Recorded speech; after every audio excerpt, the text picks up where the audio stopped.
buen día, chicos. Les saluda Carlos, soy uno de los docentes de este canal de YouTube. Y el día de hoy, pues, le he traído un ejercicio propuesto de uno de mis estudiantes, el cual me pide determinar los ángulos directores del vector A con los ejes positivos X y Z, respectivamente. Es decir, jóvenes, para esto nosotros tenemos que recordar acerca de los cosenos directores, ángulos directores y vectores unitarios. ¿Por qué? Muchos me dirán, Carlos, pero vectores unitarios no tienen nada que ver. Pues miren lo siguiente. Si yo tengo un vector A, en este caso tengo un vector A, ¿ok? Yo a este vector A lo puedo definir de la siguiente manera. Yo puedo decir, ¿sabes qué? Este vector A tiene algo en X, algo en y algo en Z. Eso yo puedo decir acerca de mi vector A. Obviamente, nosotros podemos calcular el módulo, la magnitud, el valor numérico. ¿Qué quiere decir eso? ¿Qué tan grande, qué tan pequeño es este vector? ¿Cómo lo hacemos? Lo hacemos gracias a uno de los teoremas matemáticos más famosos llamado teorema de Pitágoras, el cual me dice que el módulo del vector va a ser la raíz cuadrada de cada una de sus componentes elevada al cuadrado y entre ellas sumadas, ¿ok? Es decir, la suma de los cuadrados de cada una de las componentes de dicho vector. Esto es lo que nosotros hacemos para obtener el módulo de A, magnitud o valor numérico de dicho vector. Cualquiera de esos términos está correcto, niños. Ahora, ¿qué ocurre? Dice la teoría a mí me dice, ¿sabes qué? Si nosotros tenemos un vector unitario o para qué nos sirve un vector unitario en dirección a un vector, es simplemente para obtener un vector cuya magnitud va a ser la unidad, una unidad, ¿ok? Si A está dado en metros, pues esto va a estar dado en metros. Si esto está dado en kilómetros, esto va a estar dado en kilómetros. Dependiendo del vector que estemos tratando, será la unidad de mi vector unitario. Y repito, esto me sirve para hallar la dirección de mi vector original. Ahora, ¿cómo hay un vector unitario? Esto es un tema bastante sencillo siempre y cuando tú tengas un poquito de imaginación. Si yo tengo un vector B, aquí hagamos aparte, si yo tengo un vector B y digo que la magnitud de este vector B es 7, ¿qué tengo que hacer para convertirlo a 1? Bueno, mucha gente siempre me dice, bueno, le restamos 6, sí, pero ¿qué pasaría si yo tengo un vector C cuya magnitud ahora es 5? ¿Cómo le voy a restar 6 para convertirlo en 1? No puedo, ¿verdad? Entonces, no es la resta la solución. La solución para convertir un vector a un vector unitario es dividirlo para su propia magnitud. Si yo aquí lo divido para 7, pues me dará 1. Si yo aquí lo divido para 5, pues también me dará 1. Entonces, niños, cada vez que yo quiero un vector unitario, lo que tengo que hacer es tomar al vector, en este caso al vector A, y dividirlo para su módulo, para su magnitud, para su valor numérico. ¿Ok? Quedando el siguiente vector. Yo voy a tener entonces un vector unitario en dirección al vector A, que va a estar dado de la siguiente manera. Va a estar la misma componente en X, pero dividido para la magnitud del vector A. Coma, la misma componente en Y, pero ahora dividido para la magnitud del vector A. Y por último, la misma componente en Z dividido para la magnitud en A, de A, perdón. Entonces aquí tú te das cuenta, o sea, no importa qué vector yo tenga, yo lo puedo llevar a unitario. Y Carlos, ¿para qué me sirve el vector unitario? ¿De qué me interesa? Para qué me va a servir seguir ese camino si a mí lo que me están pidiendo son ángulos directores? Pues bien, yo a mis estudiantes les enseño lo siguiente. Todo parte del vector unitario. ¿Ok? Si tú inicias con el vector unitario, aquí ya viene el siguiente escalón. Pongamos este escalón como el escalón más bajo. Aquí ya vendría el siguiente escalón. Carlos, ¿cuál es el siguiente escalón? Pues cosenos directores. ¿Ok? Carlos, y después, pero es que a mí no me están pidiendo cosenos directores, me piden ángulos directores, porque es que ahí viene el tercer escalón, que es el que yo estoy buscando en este caso. Carlos, ¿cuál es ese escalón? Pues ángulos directores. ¿Ok? Esos son los tres escalones que a mí me sirven respecto a este tema. Ahora, ¿por qué dices que son una escalera? ¿Por qué dices que me sirve como una escalera? Pues si yo encuentro el vector unitario, yo ya he encontrado los cosenos directores. Si yo ya encuentro los cosenos directores, yo ya he encontrado los ángulos directores.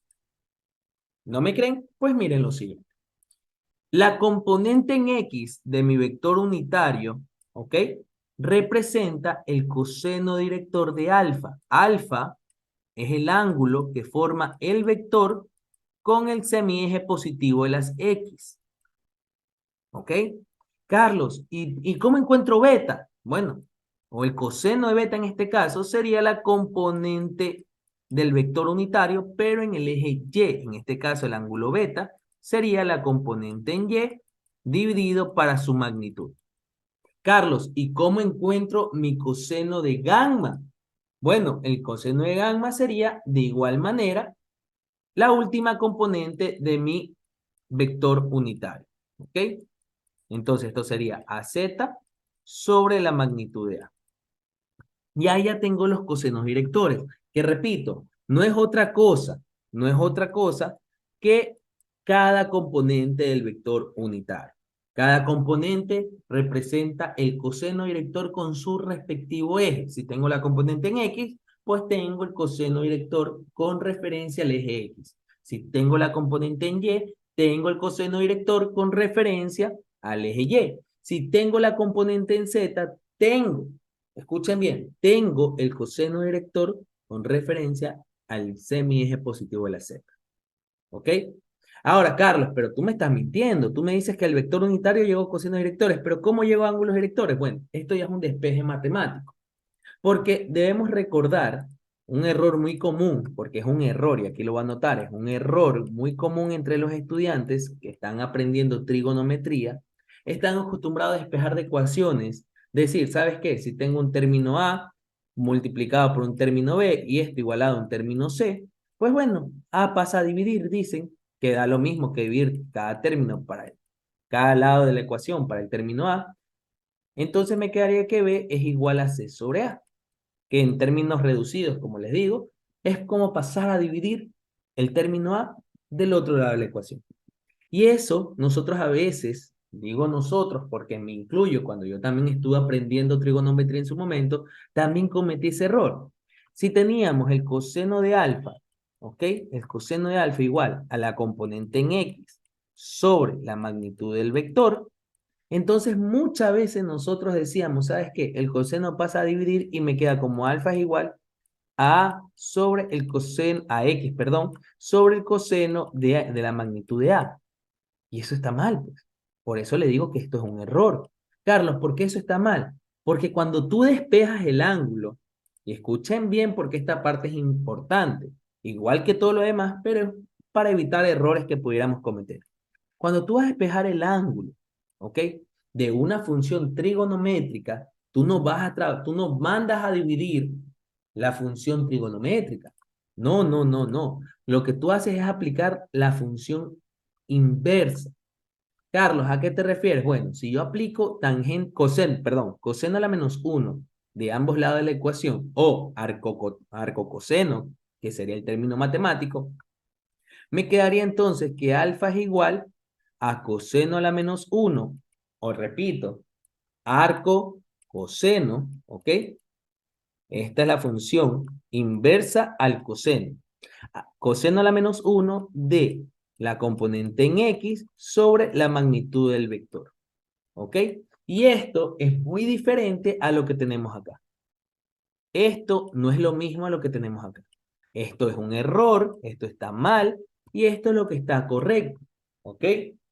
Les escribo esto para que si algún momento ustedes llegan a dudar, pues, ya Carlos puso eso en la pizarra virtual de Zoom en el video que subió al canal de YouTube. Entonces, continuamos. Aquí tú ya te darás cuenta que nosotros despejamos alfa, que vendría a ser, repito, aquí lo voy a escribir por si algún distraído no ha visto el video completo y solamente quiere ver la resolución al final. Alfa no es otra cosa que el ángulo que forma el vector con el eje X. Beta no es otra cosa que el ángulo que forma el vector con el eje Y. Y gamma no es otra cosa que el ángulo que forma el vector con el eje Z. Aquí pido disculpas si hay alguien que diga que esto es una I, ¿ok? En Ecuador, yo soy ecuatoriano en Ecuador, al término, a la Y la conocemos como Y, ¿sí? Entonces pido disculpas si alguien llega a ver este video y se siente confundido, oye, pero eso es una I. Sí, es una I, pero acá la conocemos también como Y, ¿ok? Aclaro eso para que no haya malinterpretaciones. Ahora, en base a eso, tú aquí puedes deducir algo. ¿Qué pasaría si yo en vez de colocar la componente en X, coloco la componente en Y? Entonces ya no tuviera alfa, tuviera beta. ¿Qué pasa si yo no coloco la componente en Y, sino que coloco la componente de Z? Entonces ya no tuviera ni alfa ni beta, ahora tuviera gamma. Eso es algo interesante porque la ecuación no cambia. La ecuación sigue siendo la misma, solamente que encontraríamos los demás A. Ahora, ahí se cumple que a partir del vector unitario obtuvimos los cosenos directores y con los cosenos directores por medio de un simple despeje, pues obtenemos los ángulos directores. Venimos a nuestra imagen y aquí yo quiero hacer énfasis en algo. Un error muy común sería, ya, como este es Z, esto es gamma. Como esto es X, esto es alfa. Y no, joven, no, eso no es el vector. El vector A es la flecha que está aquí, el segmento de recta terminado en punta de flecha. Quiere decir que gamma, ¿ok? Beta y alfa tienen que estar referente al vector. Es decir, estos 60 grados ya es beta. Beta ya vale 60 grados. Carlos, ¿tú cómo lo sabes? Porque me están diciendo que es el ángulo que parte desde Y hasta el vector. Entonces, como está conforme, está con respecto al eje de las Y o al eje de las Y, entonces ya es el ángulo beta. Carlos, ¿cómo sería gamma? Bueno, gamma sería desde el vector hasta el eje de la Z. Esto sería gamma. Carlos, ¿y cuál sería alfa? Bueno, desde el vector hasta el eje de las X. Esto sería alfa. ¿Ok? Ahora, ¿cómo encontramos eso? Si te das cuenta, por simple inspección lógica, nosotros podemos encontrar las componentes de este vector. ¿Cómo encontramos las componentes de este vector? Pues muy sencillo, pero hay que prestar atención. Yo voy a colocar flechitas, mini vectores, ¿ok?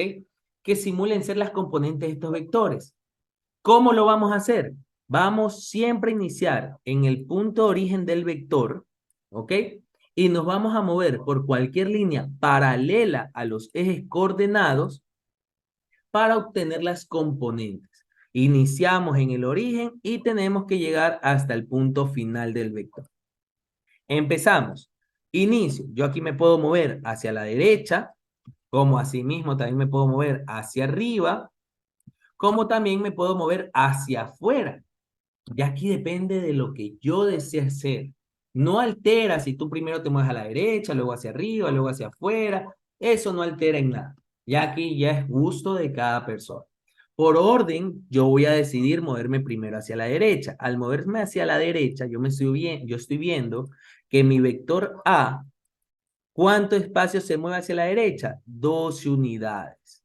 Y como a la derecha son las X positivas, entonces me estoy moviendo hacia la derecha, hacia las X positivas sería 12Y. ¿Por qué Y, Carlos? ¿De dónde salió la Y? Bueno, así mismo como alfa representa el eje de las X, beta representa el eje de las y gamma representa el eje de la Z, ellos están representados por otras letras. La letra I, la letra J y la letra K. ¿Ok? Estos son vectores unitarios que representan cada uno de los ejes, I, J y K. ¿Ok? Ahora, regresemos aquí. Yo ya estoy en este punto que está aquí. Yo ya estoy en este punto. Ahora, ¿hacia dónde yo debo moverme? Pues no tengo otra opción que moverme hacia afuera. Al moverme hacia afuera, yo me estoy moviendo en un eje. Miren en qué eje me estoy moviendo. En Z. Me estoy moviendo hacia afuera. Y hacia afuera me dice mi gráfica, que son las Z positivas. Entonces me estoy moviendo, ¿cuánto? 10 en Z de manera positiva. Dejo el espacio de las y coloco acá 10K. ¿Ok? Ya tengo.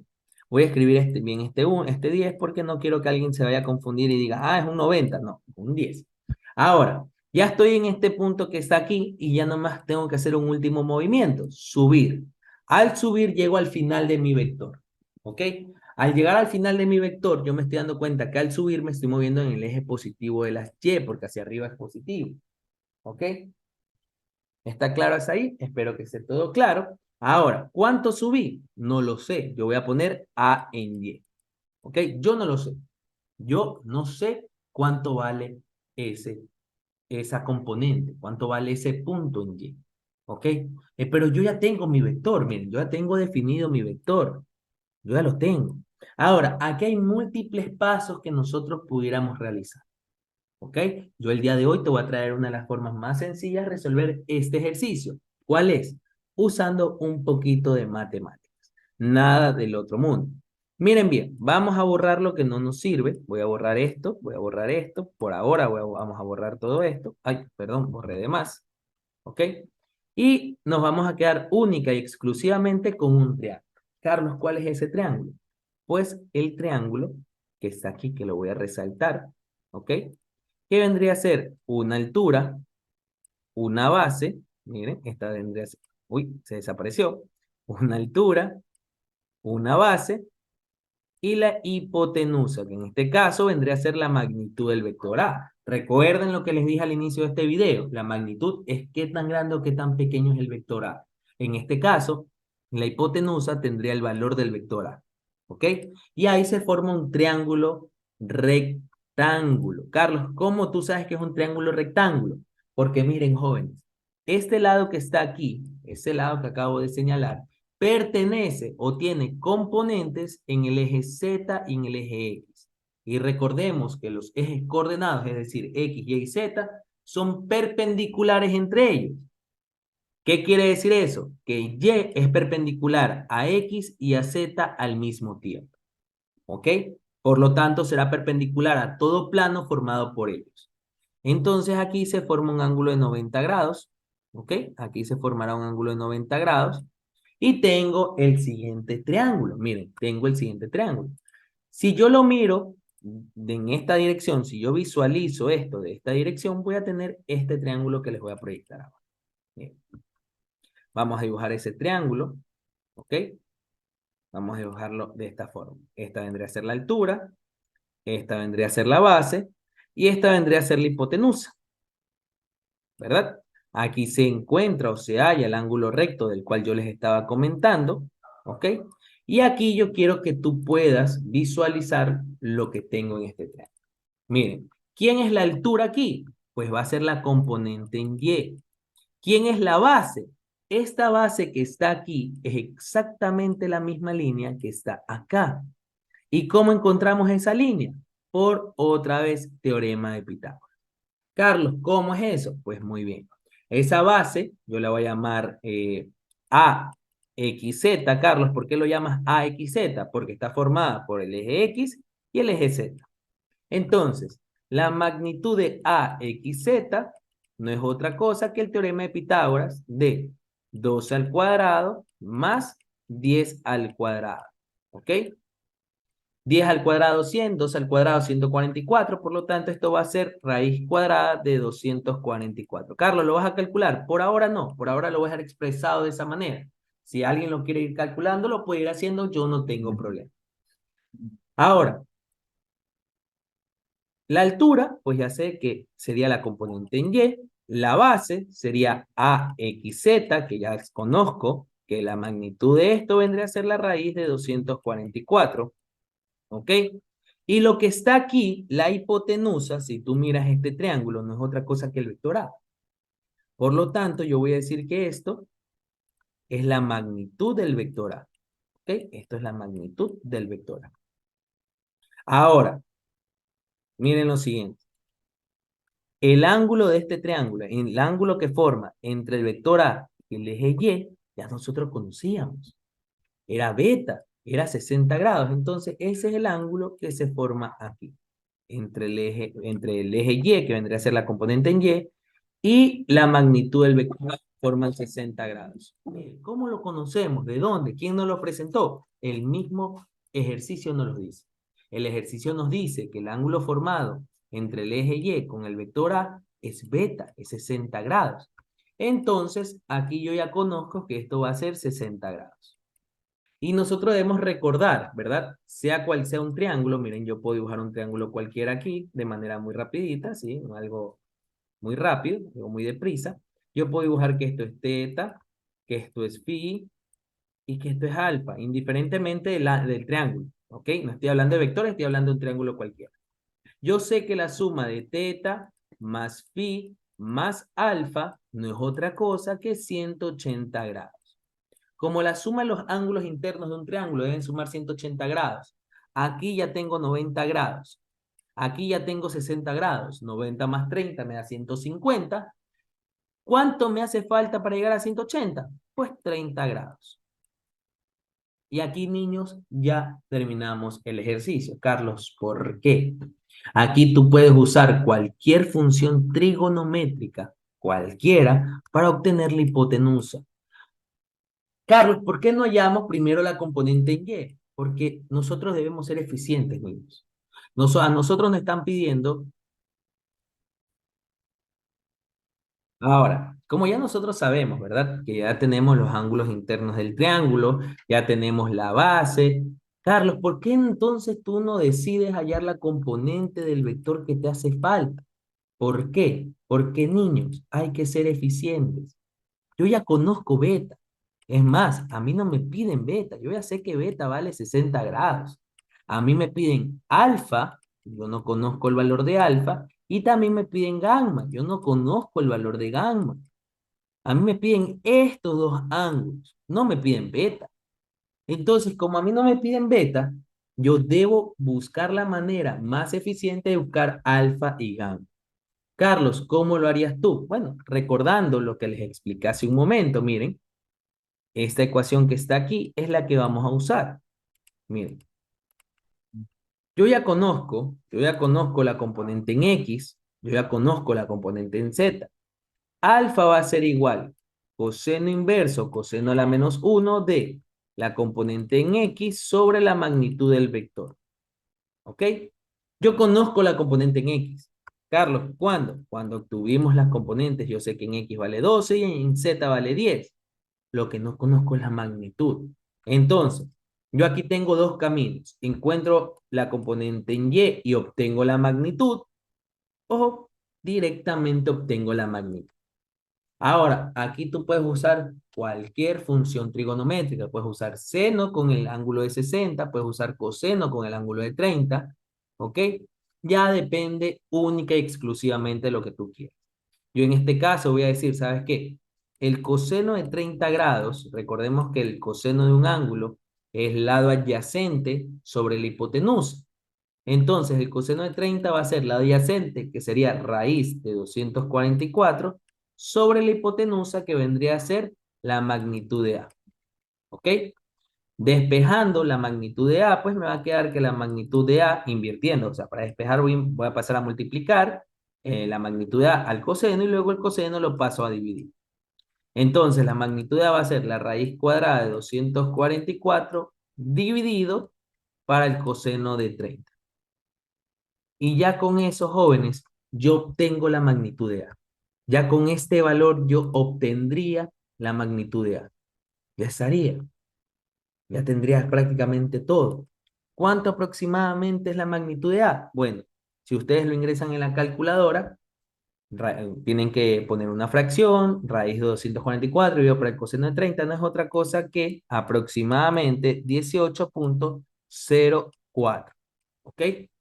Ahora, ya tengo la magnitud de A, conozco las componentes, niños, es hora de finalizar el ejercicio. ¿Cómo me quedaría alfa? Alfa me quedaría coseno inverso o coseno a la menos 1 de 12 dividido para 18.04. Carlos, ¿cómo me quedaría gamma? Porque gamma también me lo están pidiendo. Bueno, no hay problema. Gamma me quedaría como coseno inverso de la componente en Z, que vendría a ser 10, sobre la magnitud de A, que vendría a ser 18.04. ¿Ok? Déjenme poner bien ese cero, que después se van a equivocar. Ya. Y ahora sí, una vez que ya obtengo los valores, me sale que coseno inverso de 12 dividido para 18.04 me da aproximadamente 48.30 grados. ¿Ok? 48.30 grados. Y el coseno inverso de 10 dividido por 18.04, pues aproximadamente me da, usando redondeo, 56.34 grados aproximadamente. ¿Ok? Carlos, ¿y yo cómo sé que tú no me estás mintiendo? ¿Cómo yo sé que lo que tú me acabas de explicar está bien, está correcto, que estos valores realmente funcionan? Porque niños, recordemos algo. Retrocedamos el video si ustedes gustan o recordemos rápidamente algo. Los ángulos directores vienen de los cosenos directores y los cosenos directores vienen del vector unitario. Como vienen del vector unitario y la magnitud del vector unitario es 1, entonces yo puedo decir lo siguiente. Puedo asegurar lo siguiente. Puedo decir que el coseno de alfa, ¿ok?, elevado al cuadrado más el coseno de beta elevado al cuadrado más el coseno de gamma elevado al cuadrado, ¿ok? Debe ser también 1 al cuadrado. ¿Y de dónde saco eso? Pues eso nosotros lo podemos decir porque esto sería la componente en X, el vector unitario, la componente en Y, el vector unitario, y la componente en Z, el vector unitario. En pocas palabras, esto es como obtener la magnitud del vector unitario. Si ustedes lo ingresan en la calculadora, les va a quedar alfa, nos daba 48,30. Entonces me va a quedar coseno de 48,30, ¿ok? Al cuadrado. Esto es un cero, me disculpo por cualquier error en mi letra, por cualquier falta, bueno, falta ortográfica no, pero sí por cualquier mala interpretación de mis números o de mis símbolos, debido a que yo escribo con un mouse. Ahora, acá me quedaría el coseno de beta, que ya sabemos que es 60 grados, ¿ok? Al cuadrado, más el último ángulo que vendría a ser 56,34, más, uy, perdón, ese más está horrible, más el coseno de, ya me olvidé, me disculpo, 56,34, 56,34. Esto también elevado al cuadrado. Si ustedes lo ingresan, esto aproximadamente te da 0,9997. Carlos, ¿y por qué te da? Tú dijiste que te iba a dar uno, eres un mentiroso. No, niños. Lo que sucede es que nosotros redondeamos. Al calcular la magnitud, al calcular el ángulo, nosotros estuvimos redondeando. ¿Ok? Si tú reemplazaras todos los valores, o sea, si tú reemplazas la magnitud de esta forma en esta ecuación y en esta ecuación, y luego todo eso lo reemplazas acá, pues te darás cuenta que sale uno exacto. ¿Sí? Repito, solamente es por los redondeos que fuimos realizando a través del ejercicio. Bueno, niños, hemos llegado al final de este ejercicio. Ya obtuvimos los ángulos con los semiejes X, Y y Z, respectivamente, sabiendo que los ángulos serían 48,30, 60 y 56,3. ¿Ok? Porque aquí ya está que beta vale 60. Si quieres ver otro método para resolver este ejercicio usando otra forma, ¿ok?, que no sea tanta matemática, aunque es muy similar, no les voy a mentir, es muy similar. Si quieres ver otra forma, no olvides darle like, suscribirte y compartir este video para que las personas que estén viendo este tema pues puedan repasar un poco y así sacar lo mejor en sus lecciones y exámenes. Recuerden que todo es siempre repasar, practicar y nunca rendirse, niños. Espero que se encuentre bien. Un fuerte abrazo. Ahí conmigo, pues hasta una próxima ocasión. Chao, chao.